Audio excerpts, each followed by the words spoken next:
Puis il me fut donné un roseau, une sorte de règle, avec cette parole. Lève-toi, mesure le sanctuaire de Dieu, l'autel et ceux qui s'y prosternent. Mais la cour au dehors du sanctuaire, tiens-la en dehors, ne la mesure pas, car elle a été donnée aux nations. Elles fouleront aux pieds la ville sainte pendant 42 mois. Et je donnerai à mes 2 témoins de prophétiser, vêtus de toile à sac, pendant 1260 jours. Ce sont eux les 2 oliviers, les 2 chandeliers qui se tiennent devant le Seigneur de la terre. Si quelqu'un veut leur faire du mal, un feu jaillit de leur bouche et dévore leurs ennemis. Oui, celui qui voudra leur faire du mal, c'est ainsi qu'il doit mourir. Ces 2 témoins ont le pouvoir de fermer le ciel pour que la pluie ne tombe pas pendant les jours de leur prophétie.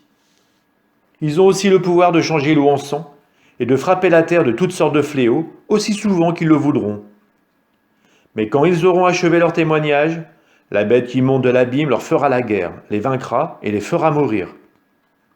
Leurs cadavres restent sur la place de la grande ville, qu'on appelle au sens figuré Sodome et l'Égypte, là où leur Seigneur aussi a été crucifié.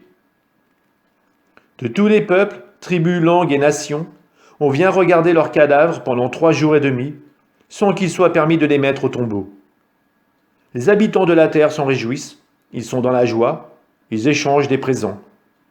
Ces 2 prophètes, en effet, avaient causé bien du tourment aux habitants de la terre. Mais après ces 3 jours et demi, un souffle de vie venu de Dieu entra en eux.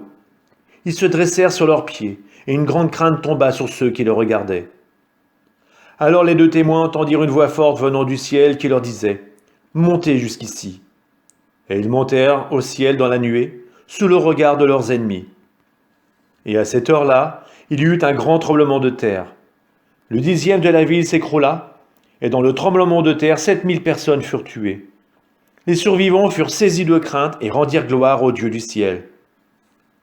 Le 2e malheur est passé. Voici que le 3e malheur vient sans tarder. Le 7e ange sonna de la trompette. Il y eut dans le ciel des voix fortes qui disaient « Il est advenu sur le monde le règne de notre Seigneur et de son Christ. C'est un règne pour les siècles des siècles. » Et les 24 anciens qui siègent sur leur trône en présence de Dieu, se jetant face contre terre, se prosternèrent devant Dieu en disant « À toi nous rendons grâce, Seigneur Dieu, souverain de l'univers, toi qui es, toi qui étais. Tu as saisi ta grande puissance et pris possession de ton règne. Les nations s'étaient mises en colère, alors ta colère est venue et le temps du jugement pour les morts, le temps de récompenser tes serviteurs, les prophètes et les saints, ceux qui craignent ton nom, les petits et les grands, le temps de détruire ceux qui détruisent la terre. Le sanctuaire de Dieu qui est dans le ciel s'ouvrit, et l'arche de son alliance apparut dans le sanctuaire.